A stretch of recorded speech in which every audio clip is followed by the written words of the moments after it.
नागरिकांच्या विविध समस्यांसाठी अमरावतीच्या पालकमंत्री यशोमती ठाकूर यांनी आपल्या निवासस्थानी जनता दरबार आयोजित केला।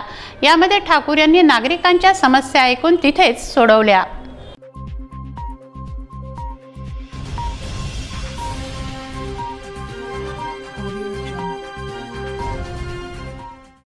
नागरिकांच्या विविध समस्यांसाठी अमरावतीच्या पालकमंत्री यशोमती ठाकूर यांनी आपल्या निवासस्थानी जनता दरबार आयोजित केला होता। यात नागरिकांच्या समस्यांचा तक्रारीचा पाऊस पडला। या जनता दरबारात अनेकांनी आपले शासकीय निमशासकीय कामे मंत्री यशोमती ठाकूर यांच्याकडे मांडून यात मार्ग काढला। यशोमती ठाकूर या आमदार झाल्या तेव्हापासूनच जनता दरबार घेत आहे। मात्र आता पालकमंत्री व राज्याच्या महिला व बालकल्याण मंत्री झाल्यानंतर त्यांनी प्रथमच जनता दरबार घेतला। यात नागरिकांनी मोठ्या प्रमाणावर गर्दी केली होती। आपल्या समस्या यशोमती ठाकूरकडे नागरिकांनी मांडल्या। यात सर्व विभागाचे अधिकारी व कर्मचारी उपस्थित होते।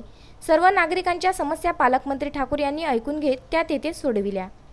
लोकांच्या कामाची मागणी पाहता काय सांगाल तुम्ही?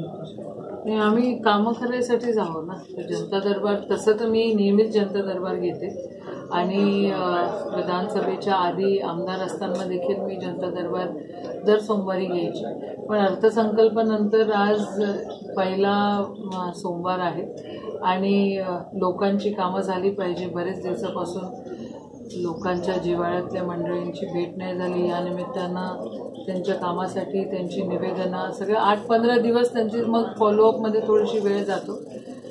पहिले माझ्याकडे तिवसा विधानसभा मंडळी यायची, आता अख्ख्या जिल्ह्यातली मंडळी या ठिकाणी आपल्याला दिसत आहेत आणि त्यांची कामं झाली पाहिजे एवढाच एक हेतू आहे आणि हे सातत्यानं चालत राहील। कमीत कमी महिन्यातून 2 वेळा तरी मी अख्ख्या जिल्ह्यासाठी जनता दरबार घेतला पाहिजे असं मी माझ्या स्वतःला गाठ बांधून ठेवलेली आहे। तर कामं मार्गी लागतात। आमचे ऑफिसर्स आहेत त्याच्या सगळ्या लागतात, पत्र बनवतात, वेगळे वेगळे विषय असतात। कधी MSABचा विषय असतो, कधी छोटे छोटे घरकुलाचे विषय असतात, कधी विहिरींचे विषय असतात, कधी मग काही संघटनात्मक कामं असतात, कधी काही मंडळींच्या बेरोजगार आहेत त्यांची कामं असतात। असे वेगवेगळ्या रेंजची कामं या ठिकाणी येतात आणि त्याचा फॉलोअप झाला पाहिजे। Collector office, divisional office, commissioner office, मग मंत्रालयातली काही कामं असतात ती या निमित्तानं सगळी जमा होतात आणि मग एक सिस्टम लागते। माझं पत्र त्याला जोडलं जातं आणि मग ते सिस्टमने मग आमचं ऑफिस त्याचं फॉलोअप करतं आणि कामं होतात मग या निमित्तानं। विदर्भ न्यूज, अमरावती।